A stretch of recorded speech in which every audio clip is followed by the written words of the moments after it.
Hei og hjertelig velkommen til dette webinaret om hvordan du skal styrke dine muligheter innenfor markedsføring med en smart inhousing-strategi.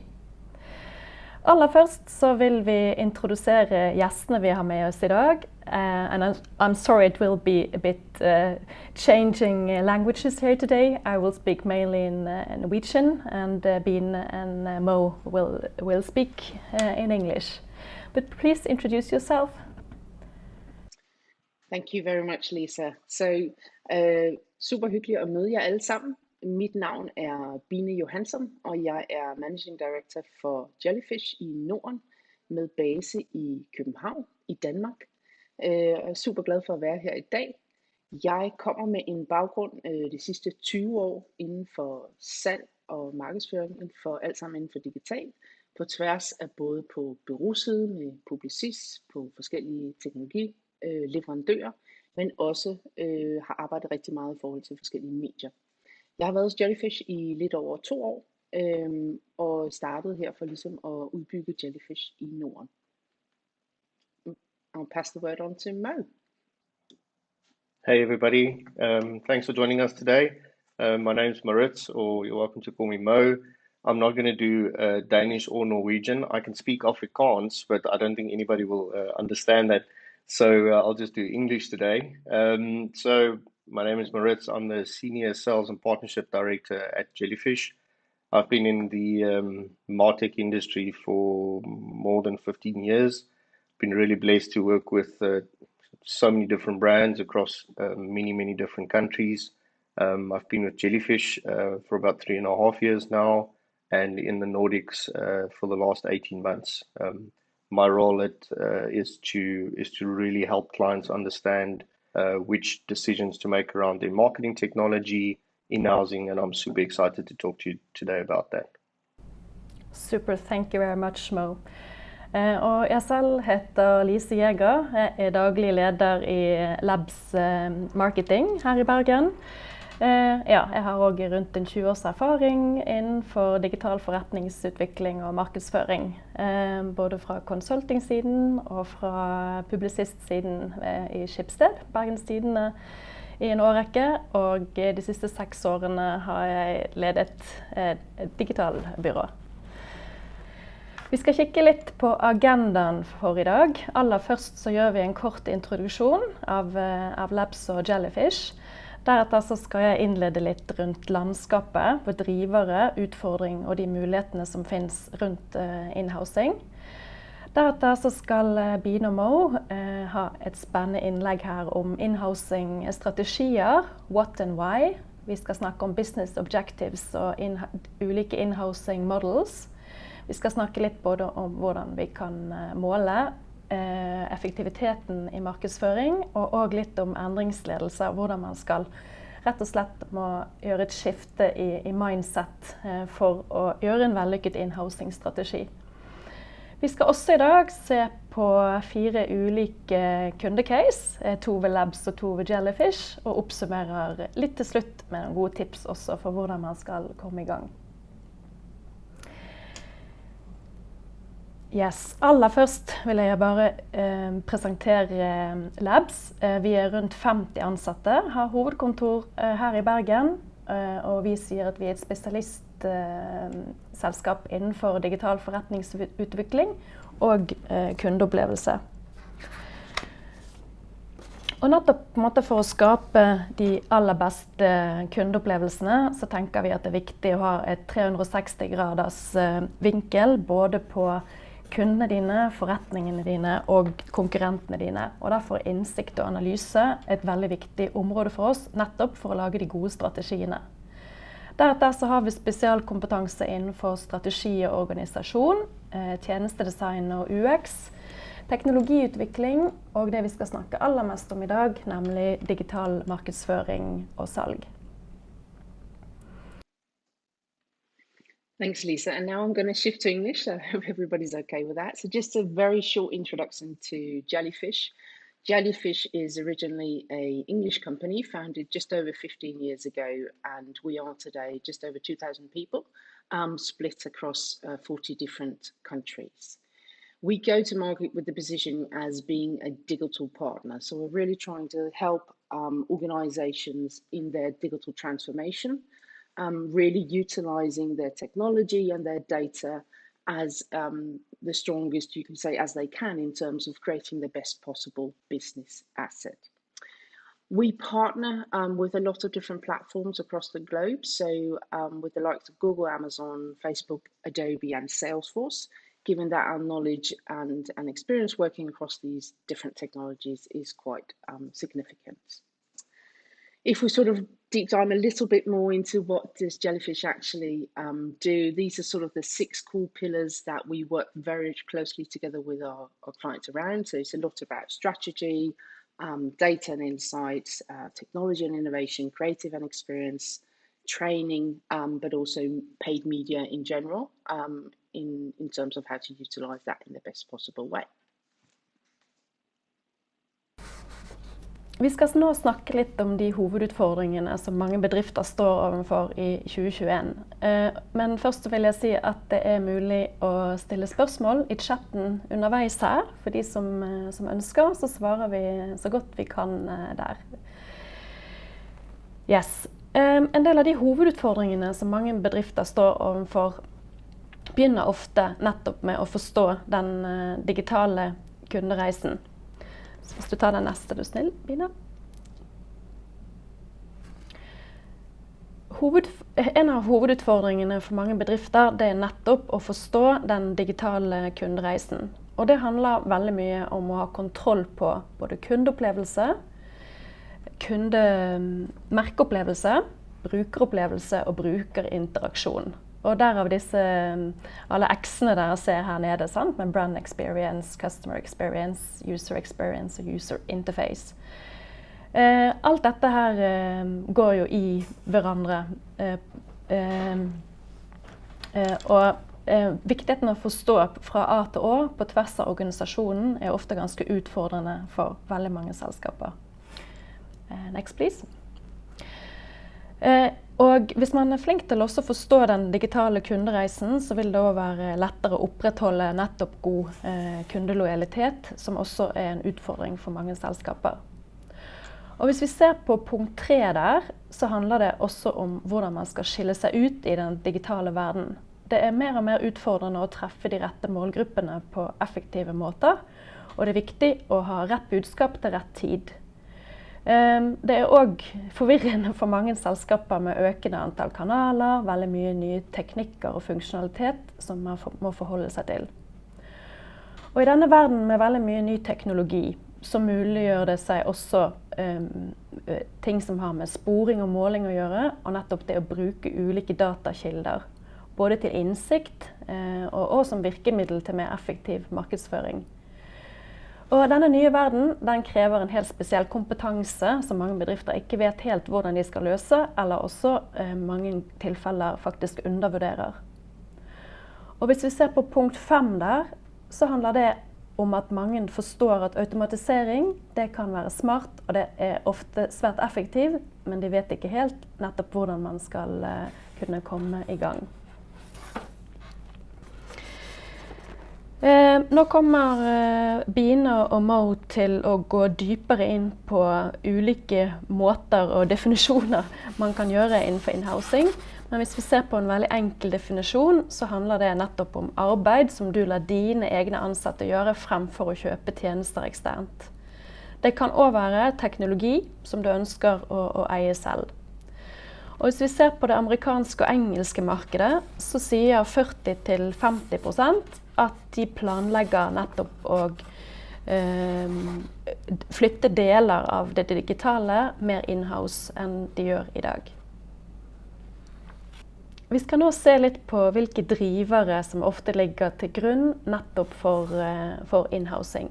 Og hvis vi ser på punkt 1 her, så vet vi at kompetanse innen digital markedsføring det har fått økende strategisk betydning. Og nettopp for å kunne konkurrere, så må du hele tiden forbedre prestasjonen din, og du må gjøre de rette tingene raskere enn det konkurrentene dine gjør. Punkt 2, det å eie egne data, det er helt nødvendig for å skape effektive marketing funnels. Og dette har sammenheng både med problematikk rundt cookie-døden for eksempel og GDPR, men også muligheten for å benytte automatisering, maskinlæring og kunstig intelligens ved hjelp av data i markedsføringen din. Punkt 3. Som vi snakket om, så det helt avgjørende med førstehåndskjennskap til hele kundereisen. Og for å lykkes med det, så må man ha en smidig tilnærming som innebærer svært godt samarbeid på tvers av dine interne avdelinger, i verste fall siloer. Kundeopplevelsen, den skal virke helhetlig på tvers, og du må for eksempel skape innhold og gode budskap hele veien i kundereisen. Og dette handler også om fart og tid til markedet ved å ha bedre kontroll på dette selv på tvers. Det 4. punktet her, det handler om at de siste årene så det eksplodert med ulike tekniske plattformer som hjelper deg med å jobbe bedre med data på tvers av organisasjonen. Det kan for eksempel være CRM-systemer der automatisering og maskinlæring nettopp forenkler en del prosesser. Siste driver her, det kan være kostnadsbesparelse og transparens. Min bransje har blitt kritisert nettopp for dyre påslag på mediespenn og lite tilgjengelige forretningsmodeller. Det eksisterer fortsatt modeller der byråer har vage påslag som annonsører ikke har innsyn i. Så nettopp etterspørsel etter ærlige og åpne forretningsmodeller, det økende. Og det må ikke være sånn at byrået tjener mer penger på at du som selskap bruker mer spend i en spesifikk kanal. Så vil vi se her, hvis vi tar en linje her på venstre side til 100% outsourced, til på høyre side 100% all in-house, så vil vi se, og det vil vi skjønne i løpet av dagen i dag også, at det ofte nettopp hybridmodeller som dominerer, hvor man har innslag både av inhousing og av å ha satt bort tjenestene dine. Og da det ofte sånn at jo mindre selskap du har, jo mindre sannsynlig at du klarer å investere selv i alle de områdene som du behøver for å lykkes i en digital verden. Derfor ender veldig mange av norske bedrifter opp nettopp i en hybridmodell, men der de prøver å bevege seg mot høyre i denne tegningen. Og hybrid nettopp fordi det vanskelig å være up to date på så mange samtidige arbeidsområder. De fleste trenger nettopp en partner fordi fagfeltene mange og veldig dype i seg selv. Og fortsatt så vil det kunne være slik at det innslag av andre kanaler enn de digitale, ikke sant? Har du et stort innslag av TV eller boards utendørs, så vil du trenge mediebyrået ditt nettopp til å håndtere de tingene. Vi skal til slutt her kikke litt på fordeler og ulemper nettopp med inhousing, litt kort oppsummert, og det kommer vi litt inn på senere i dag også. Vi skal nå se litt på fordelene og ulempene inhousing kan ha. Og som dere ser her, så skriver jeg mulige fordeler og mulige utfordringer som vi også skal belyse enda mer i dagens webinar. En mulig fordel nettopp økt transparens og smidighet på tvers av organisasjonen, som vi pratet litt om. En del mener også at det en mulig fordel at du nettopp har bedre kontroll på brandet ditt, og på budskap og på kreativitet. En annen mulig fordel det kan være tid til markedet og kostnadsbesparelse for økt ROI. Og når det gjelder eierskap til egen teknologi, som vi skal snakke mer om med Mo og Bine, så ser dere her at den står både på fordelssiden og på en utfordringssiden. En fordel egen teknologi dersom du evner å utnytte nettopp de mulighetene som ligger i slik teknologi, ellers så kan det fort også bli en hemsko. Next please, yes, thank you. Og på mulige utfordringer så ser vi det at det å skape et digitalt moden selskap, det handler veldig mye om evnen til å gjennomføre, både på operativt og på ledelsesnivå. Og det handler også mye om endringsledelse. Så skal du skape en smidig organisasjon som evner å jobbe godt på tvers, så krever det mye av den ansatte og også av ledelsen. Så derfor står dette punktet med motstand mot endring, som kan være en utfordring i et slikt scenario. Det kan også være svært vanskelig å skape et sterkt og stort nok fagmiljø, nettopp med kritisk masse av flinke mennesker.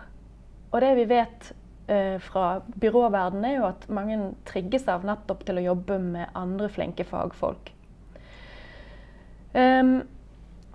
Ja, selvfølgelig vil det også være kostnader forbundet med at du må ha ganske mange antall personer for å dekke alle fagområder. Jeg skriver godt nok, og det ser vi ofte på stillingsutlysninger at selskaper ber om alle mulige kompetanseområder, fra du skal være god å skrive til du skal være god analytiker og håndtere alle annonsesystemer på en svært god måte. Og det er selvfølgelig en viss sårbarhet forbundet med det også, hvis de 2 eller 3 personer du har bygget opp også velger å slutte, så klart. Og her kom denne med eierskap til egen teknologi, nettopp fordi at kompleksiteten er høy, og det er vanskelig å vite hva rett løsning egentlig er for selskapet ditt.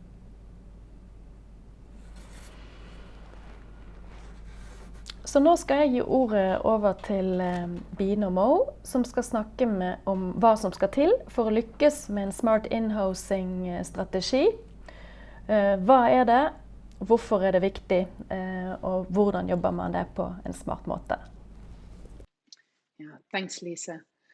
So just to kickstart in terms of reverting back a little bit in terms of defining what in-housing means and what we're actually seeing sort of across the globe, across different markets. I think there's a big spectrum, you can say, in defining what in-housing means. It can be anything from, owning your own technology to actually fully in-housing your paid media, we know, with teams across display and social and search, which in reality, very few companies are actually in that position to do that today. So typically, as Lisa also said, we will find a mix sort of in the middle. But what is also super important when we look at, or when organizations come to us and want to talk about in-housing, is really assessing where the organization is today. So we talk a lot about digital maturity, which really means analyzing the organization, looking across technology stack, data measurement frameworks, but also the people that are working within the organization. So it's very much looking at the different technologies you have in place, whether they're linked together or they're not linked together, whether your marketing stack is actually linked to your CRM, and how then with that the data flows. And in that process, that will help us define where you as an organization, sort of your maturity in terms of taking on board a potential in-housing process.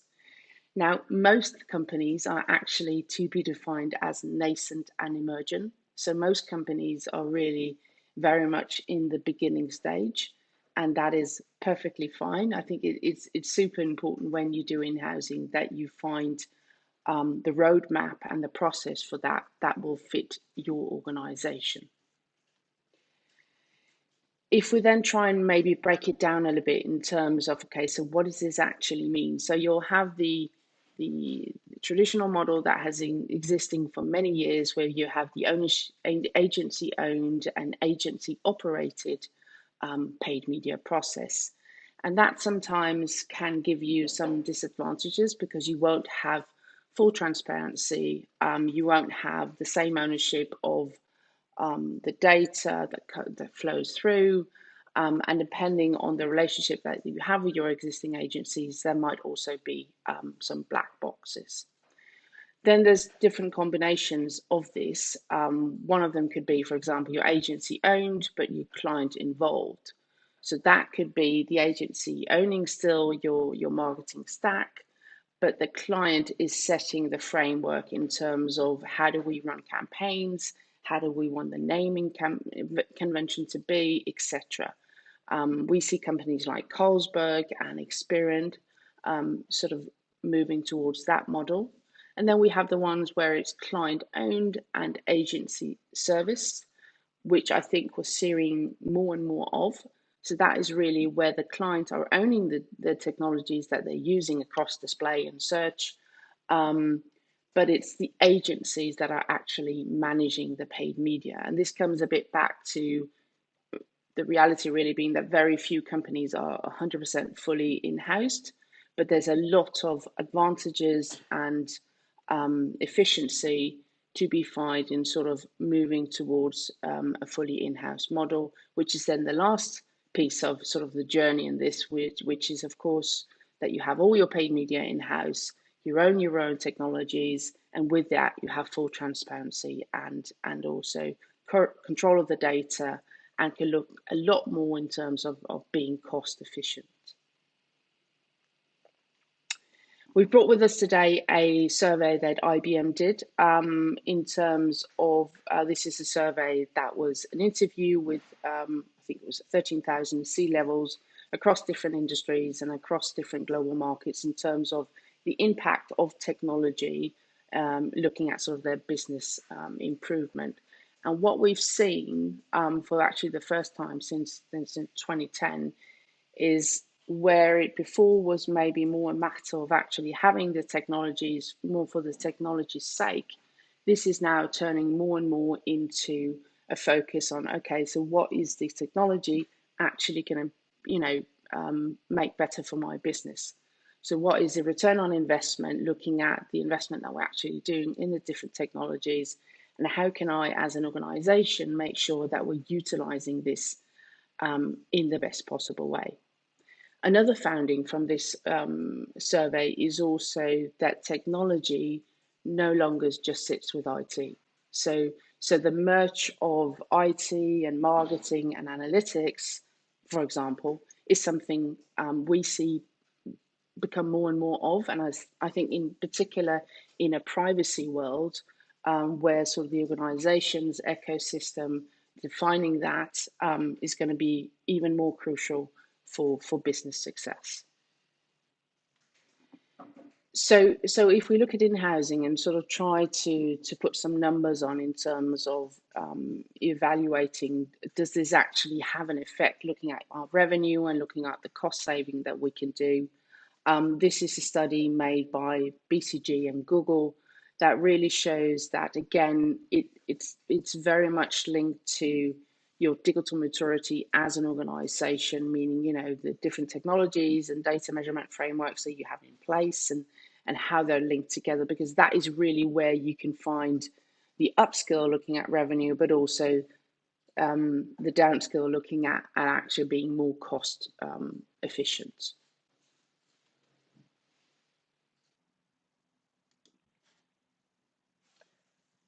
So I'm going to take you through a couple of practical tips. I think as Bina and Lisa has illustrated, in-housing isn't a thing that you go to a supermarket and just buy and go, I want in-housing, now we're in-housed, right?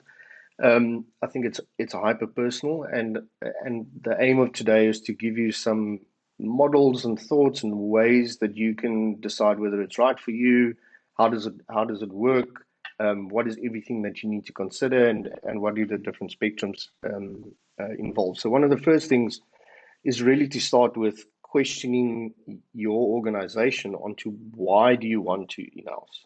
When it comes to executive buy-in and actually taking the road down in-housing, this is going to be your golden star that takes you down that road. So questions like, is there something that's frustrating you with your existing setup? Is it that the speed and the transparency and the efficiency, for example, of a fully outsourced setup is just not working for you? Is something about your business that's maybe quite unique that you need a lot of real-time customer behavioral data very, very quickly to act on, as an example?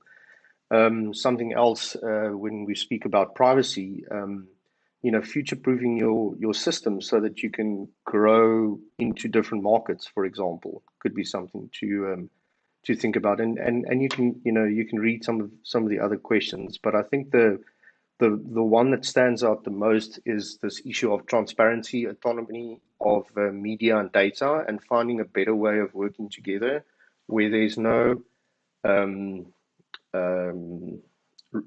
where the relationship is one of trust between the different partners, between the client, the agency, and other partners. And if we look at the next slide, what Forrester has actually done is they've put together they've done some research, and they've created a model where you can see a little bit of the components that you can think about. So if I start from the bottom and sort of work up, we talk about it a lot, but one of the key components to building a really good blended agency model, because there's very few that are 100% just outsourced, 100% insourced. Most clients are going to find themselves in some kind of blended agency model. And we'll go into the reasons why. But one of the starting places is your technology stack. So it forms the fundamental basis for the client to own the technology stack, and then decide which disciplines and tactics do we want to get experts in. So if you look at this model, for example, in this case, the client has decided that, yes, you've got a client-owned technology stack. So this is everything with your advertising and marketing technology stack, but we collaborate with our partners on that stack. And the partners on the right-hand side is the clients decided that creative services isn't something that is necessarily one of their core competencies. So they've got a really good creative agency that can work with them. They don't necessarily have the in-house audience data platform, so they've gone to a third-party vendor for that. And media planning and buying, they just can't find the skills, as an example, to run all of the media campaigns, so they have a media agency. On the fly, on the in-house side, this client, or in this scenario, they are really good at loyalty and CRM. It's their bread and butter. They've got all the data systems in place. They know all their customers really well. They've built up their e-commerce system, so they're keeping that in-house, as an example. And then in the middle, you can see there's a few where there could be collaboration and overlap. So working with your creative agency on content, for example, or working with your media planning and buying agency or partner around measurement and reporting to make sure that the measurement is in place from your side and that the reporting you're getting is valuable to both of you. I hope that makes sense, and I'll pass on back to Dine. Thank you, Mo. So if we look at terms in, what is the framework for setting up in-housing within the organisation, I think one thing that's really important to acknowledge is that there is no one size fits all. There is no constant. The world, the user behaviour, the technologies, the regulation is constant changing. So it's super important that we define a process where we're constantly collecting and analysing and visualising and activating, and then that will go in a loop again in terms of actually creating the strongest output. When you have your technology landscape in place, so when this is clear, you understand how both to use the technologies individually but also fit together, then you can start utilizing the data that flows between them in creating a stronger effect and also efficiency to really support your business strategy and the end business results that you're trying to achieve as an organization. So that will be looking across both, understanding the customer journey, predicting marketing outcomes, but also tailored customer experience. And with this, you can really look at elements like customer lifetime value and really being able to utilize a set of data and using it as a strategic asset in trying to achieve the strongest output that you wish to do as an organization. Great. So now that we've spoken a little bit about the why, so why do you need to in-house, the what, so what is it and what you should be doing. I want to take you through a few slides just to help you a little bit around how to start and how to get it done and how to start sort of breaking down the beast, so to speak. So understanding your MarTech, I've spoken about quickly before. But what we mean by that is really looking across the whole marketing, customer, and business intelligence technology stack that you have in your organization. So I'll call out a few on the next slide, but the idea is try and understand which technologies are you helping you to acquire new customers or retain existing customers. Which technologies do you use to spend your media budget on? Which technologies help you understand how customers use your products, for example, whether that's web analytics or internal web stores, and then also what kind of other customer touchpoint data that you have, especially in a privacy-centric world, and how do you make this whole ecosystem work together? So how do the technologies integrate? How can you create media efficiencies by, for example, not targeting existing clients with paid campaigns? How do you manage your audiences in a way that they want to be spoken to? I find it personally quite irritating these days that I'm telling brands, this is the stuff that I like, and then they serve me things that I don't like. So de-siloing those data points and personalizing it to speak to your audience. So when we look at the next slide, you see, this isn't just a technology thing. As Bina said before, the investment in technology is important, but it's not just about your technology. So looking at the investment that you make into your technology stack, even though it can be super complicated and there are many different technologies to think about. So everything I spoke about before, so on the acquisition side, for example, with Greenblock there, you've got Google Ads, you've got Facebook, you've got Microsoft Bing, perhaps you have an enterprise marketing technology suite or cloud or platform that you use, like the Google Marketing Platform or the Adobe Experience Cloud. And perhaps you have CRM and marketing automation tools like Salesforce, CRM and Salesforce's Marketing Cloud. And as Bina said before, the investment into technology has made a big difference in companies' ability to be competitive. But just buying cool tech is not going to win the game for you these days. The really important part is that you have an integrated approach between people, tech, and data. So if I can belabor the point a little bit, to give you an example, on the people side, it's quite important that your media or digital people are actually well aligned with your data or IT people. We see this a lot, that the marketing team and the IT team is just not integrated or talking the same language or are aligned in terms of goals and KPIs. And that creates a disparity in the technologies. Who owns the technologies creates a disparity in the data. And really what you're looking for is creating data that is a premium business asset for you. So by aligning your people, technology, and then the data assets, that really helps you create a cohesive ecosystem that is more than just technology. It's more than people.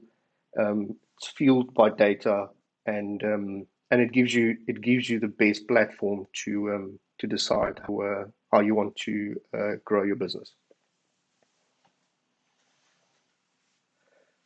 So how do you start to, as we say in Africa, eat the elephant? You start by taking one bite at a time, right? And at Jellyfish, this is our methodology. There's different ways of approaching it, but we follow a structured approach that balances good planning with agility and flexibility. So discover, design, build, and run, as you can see in the image, helps you to first focus on what it is that you have in place right now under discovery. So whether that's a audit, looking at your technology, brand immersion, or looking at your media, really just understanding what is the existing state of play. Then going into design, so meaning what does future look like? What is the best technology roadmap for you? What is the best paid media strategy? And so on. And then we go collaboratively after agreement, go into build phase. Because a lot of times, building your in-housing execution plan is a collaborative exercise. It's not just the agency or the partner that do all the work. There's a lot of internal work that needs to be done as well. So it's really creating that cross-functional team. And then in terms of running it on a day-to-day basis, again, that becomes, depending on your in-housing model, it becomes the, okay, how do we divvy up the work? So media is run by the agency, but reporting is run by the client. So it's becoming a lot more collaborative than what we've necessarily seen in the past. And the next slide is going to show you a typical rollout plan of how that breaks down super practical. So this is from a real life client where we presented a discovery, design, build and run MarTech approach towards setting up their marketing technology and media audits. And as you can see here, it starts with audits on the technology and on the media, speaking to stakeholders and looking at how effective the media is. Going into MarTech design, what does that look like in terms of output from a roadmap and different work streams, and writing up playbooks for different regions or different business units to embrace the new state. And then there's a pause between phase 1 and 2 where you're doing discovery and design before you start building and running, as I mentioned before. I hope that helps, and I'll now move on to some pros and cons of in-housing. So this is the myth buster part of the show. As we mentioned before, in-housing simply isn't for everyone. I think there's a lot of talk in the industry about, you should be in-housing, and there's some really good reasons to do that. But the next couple of slides are going to give you, if you're a CFO listening today, I'd be very impressed that you're here. But these are the kind of things that your CFO is going to want to hear about why should we in-house, right? And there's a few different things when you look at the pros and cons: financial, strategic, and operational. So under financial, here's the dirty secret: it might actually cost you more to in-house in terms of technology costs. I can guarantee you some of your marketing technologies are going to be more expensive because your agencies have economies of scale with multiple clients, and hence they can pass that saving on to you. Now you buy the technology yourself, and it'll be more expensive than what you had previously. You might have higher media costs, and you now have the burden of employing all those cool agency people that you could work with before, but you don't have on your books right now. Strategically, things to consider: it becomes harder to innovate. So people that are used to working in an agency environment work across different clients, work across different industries. There's a lot of learning that happens. If those people move internally, they're now just working on your brand. So innovation becomes a consideration. And then operationally, you might not have the infrastructure in place. You might find it hard to recruit the people. If key people leave, that becomes a challenge, and it becomes harder to scale your marketing organization internally.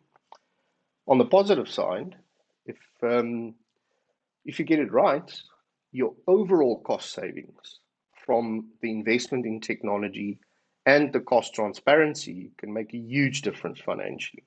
So some of the black box tactics and the really negative things that we've heard in the industry, you can cut a lot of wastage financially. And then positively, from a strategic perspective, you know your brand the best. You take control of your technology and your data. You have full-time staff, and you own the ownership. You own the roadmap of where you want to go in a digital transformation. Someone recently said, there is no more digital marketing. It's just marketing in a digital world. So owning that part of a core competency can be strategically super important. And then finally, in terms of operations, you do create efficiencies by creating a hybrid or an in-sourced model, and by managing the supply chain, you can build up really good institutional knowledge over time. And the next slide kind of balances it out, just to give you a visual, because it can seem quite overwhelming, everything that we're saying to you today. Think about this, think about that, why this, how this. And there's a lot of things that you need to take into consideration. Spend, technology fees, management fees, implementation, training, recruitment, people, all of that kind of stuff. But the good news is that 3 really smart metrics on the pro side in terms of overall cost reduction, media effectiveness, and getting more and better clients can very easily tip the effort from a cost benefit perspective. So that's good news if you do good homework. Yeah.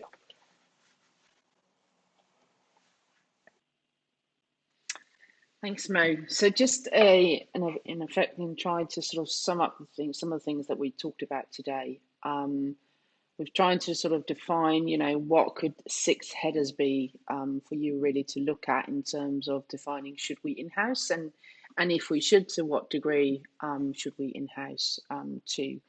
So the first bit is really to look at your current media, your tech landscape, and your data measurement framework, and your performance overall.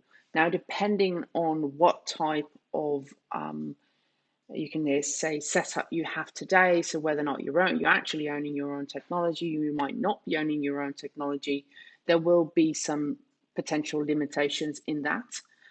So you will have to assess this based on basically what you have access to.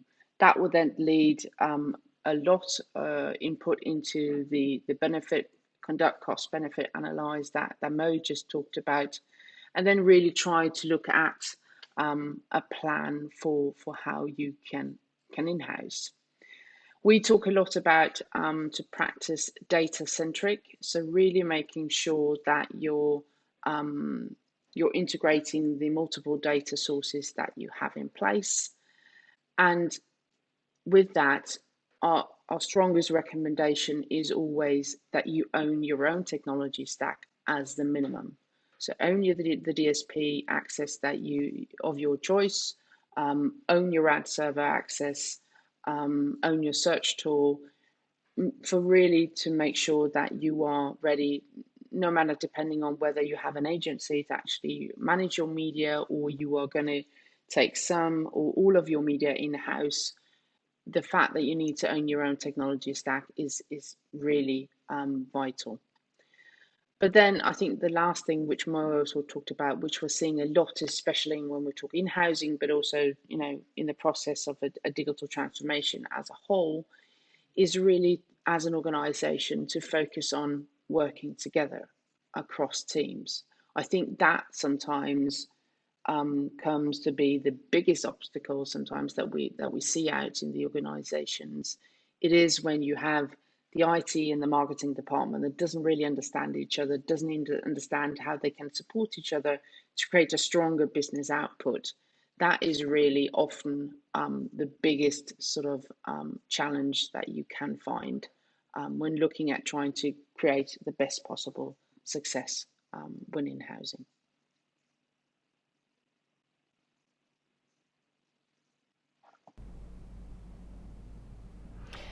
That's great, and we're now going to have a look at some different customer cases, customers that where digital maturity has really become more important, and we will also look at some different variations of how in-housing has been done.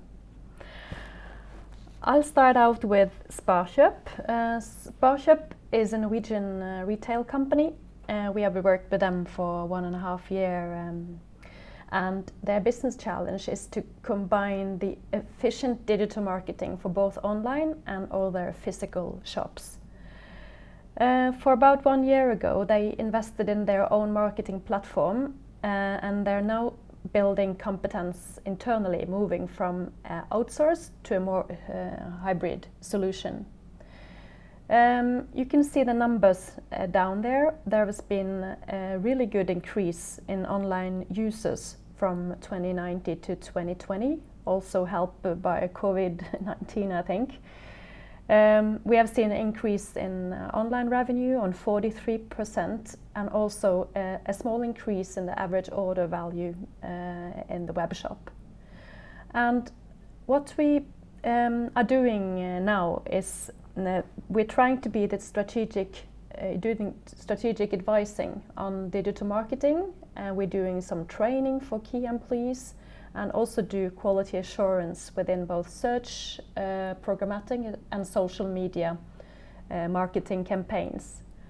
So the next steps they are planning is to change their bid strategy from a more manual bidding approach and then to use a more fully automated bidding process looking at margins.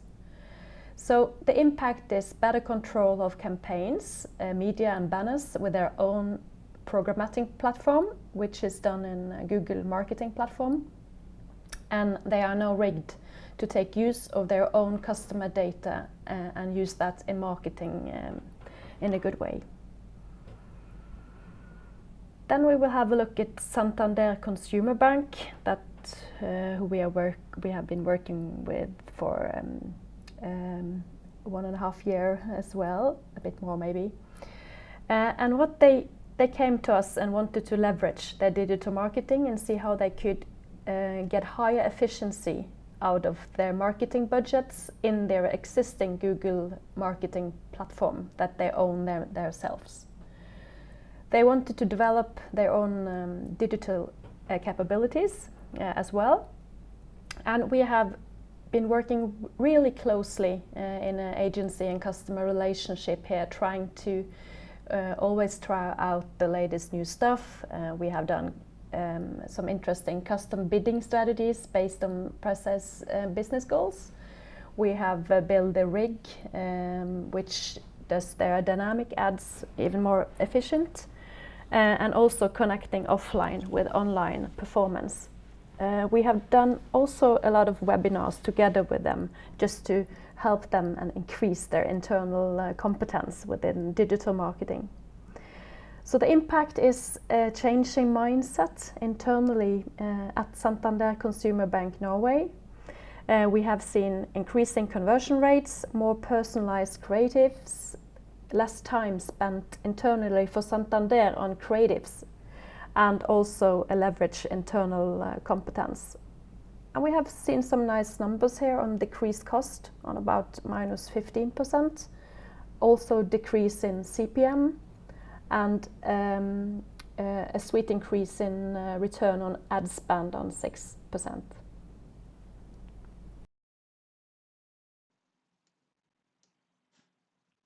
Thanks, Lisa. So I want to share with you the story of Mercedes-Benz and a client that was a lot of fun to work with.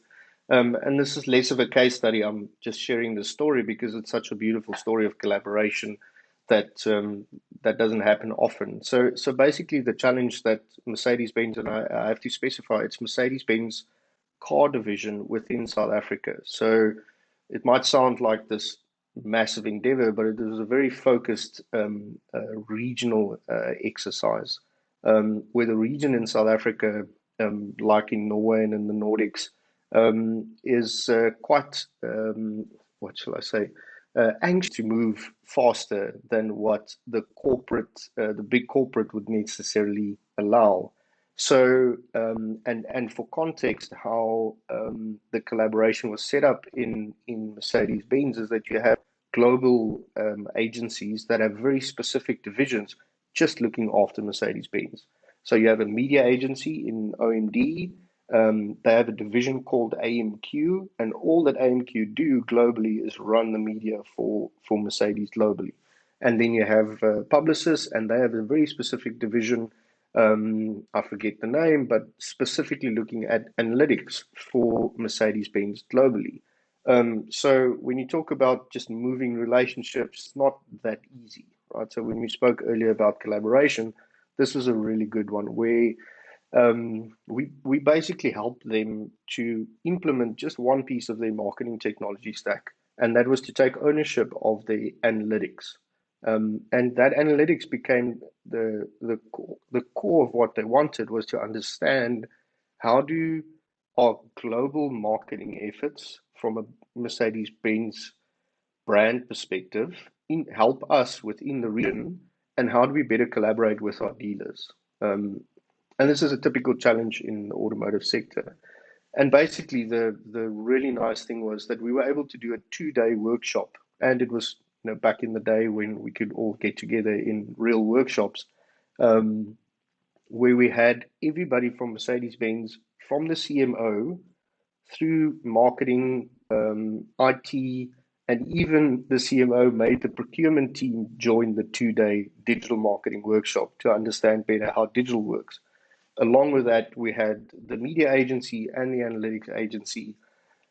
And basically what we were able to do was to map the core business KPIs with what the CMO was looking for in terms of growth, looking at the existing technology stack, which became a hybrid stack between client-owned and agency-operated, and even some pieces that were still agency-owned, and work on a roadmap on how to make the data flow between owning your analytics and your media technologies work a lot better. The bottom line in terms of the impact was that what we were able to craft within sub-Saharan Africa later became the blueprint for Mercedes globally to roll it out with the rest. So that was a lot of fun, and a really good example of how even big companies can collaborate with other companies. Thanks, Mo. And just to end it off, here is the last example from the fast-moving consumer goods industry with Danone. So Danone came to us and had a need or a wish to gain more efficiency, and also to looking at Danone as a company that sits across many different markets. They wanted to create a center of excellence in terms of making sure that each market was working in the same way across their paid media. So the first thing for Danone was really taking ownership of their technology stack, and here they chose the Google stack to work with. But parallel to that, they chose still to have an existing media agency to actually manage their media, but they wanted to define a framework for the media agencies to work from across the different markets. So our role here was really helping them define that base and set elements like, the playbook, the naming conventions, the billing best practice, different elements that would all in all help them become both more efficient, but also gain a stronger data set to actually run the campaigns on, and with that get better results. And some of these you can see here. Great, thank you so much, both Min and Mo. Jeg skal gjøre en liten oppsummering her nå. Først bare en sånn liten recap og huskeliste her. Jeg vil minne om at inhousing det kan løses på flere måter. Fra det å eie data selv til litt forskjellige typer ulike hybride driftsmodeller. Men etter tips fra Jellyfish her, start med teknologi og data. Og husk også det Mo sa, med nettopp med å ha et integrert tilnærming nettopp til folk, teknologi og data. Du trenger sannsynligvis en partner i hvert trinn på denne reisen fra nascent til multimoment på toppen av trappen. Man bør ha en tydelig plan på hvem som skal gjøre hva, og hvordan du skal måle suksess. Vi ser også at det er kjempelurt å involvere partneren din i hvert trinn for å få det beste resultatet. Og at man bør være ambisiøs, men realistisk, og at dette er faktisk endringer som vil ta litt tid.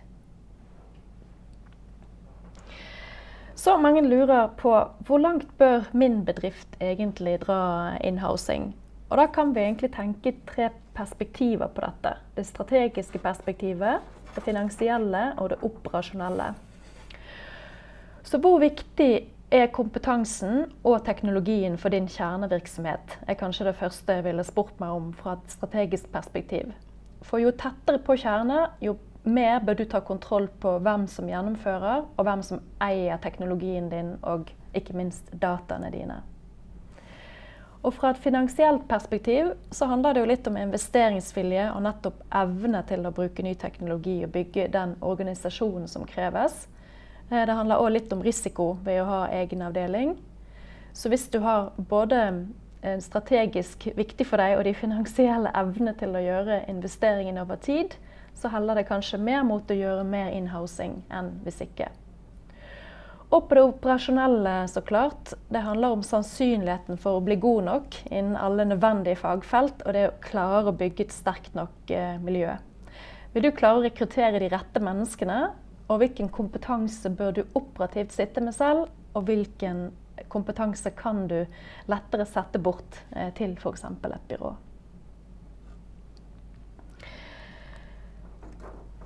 Så hvilke type byråer er det du bør se etter? Vi tenker at byråer som du samarbeider med bør være rådgiver og rett og slett en god partner for dine vekstambisjoner. Jeg tenker at det er viktig at man er langt fremme nettopp med å teste ut det siste nye og vite hva som rører seg i en verden hvor alt går veldig raskt. Det er helt vesentlig nettopp det å forstå teknologi og data, og ikke bare markedsføring i seg selv. Punkt 4 her så tenker vi jo at man har en partner i et byrå som nettopp har full transparens på både resultater, hva har funket bra, hva har ikke funket, men også hvilke forretningsmodeller de benytter.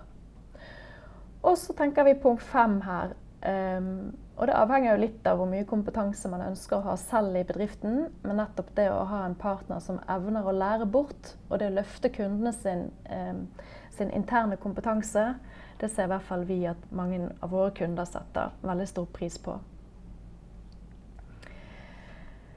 Så hva er neste steg her, og hvordan kan vi hjelpe? I Labs så har vi utviklet en digital modenhetsanalyse, nettopp for å se på hvor moden er din bedrifts digitale tilnærming, og hvilke steg bør du gjøre. Så vi har laget en liten online spørreundersøkelse, som lenken ligger her nede, men den vil vi også sende ut sammen med en evaluering av dette webinaret. Men det vi ser på er egentlig digital modenhet i 7 ulike dimensjoner.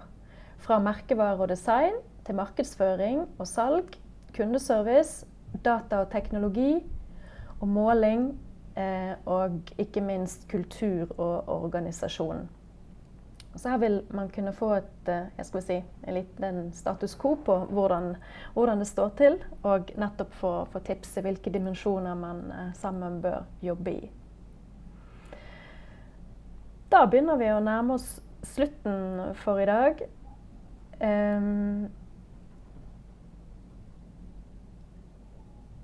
I just wanted to thank you so much to Jellyfish, both Dine and Mo. And when sending out this email with the evaluation of the webinar, I will also provide you with the contact information for Dine and Mo and myself, and we will all be very happy to help you with any questions or a good way of starting your in-housing and the journey of a good digital maturity. Anything you want to add here, Dine and Mo, before closing? No, just thank you so much for the opportunity. It's been great doing this together. So, and thank you all for listening in. I hope that you have been inspired today.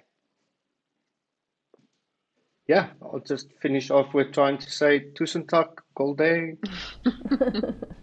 Great, Mo. Thank you both, and thank you for everyone for listening to us today. See you. Bye-bye. Bye. Bye.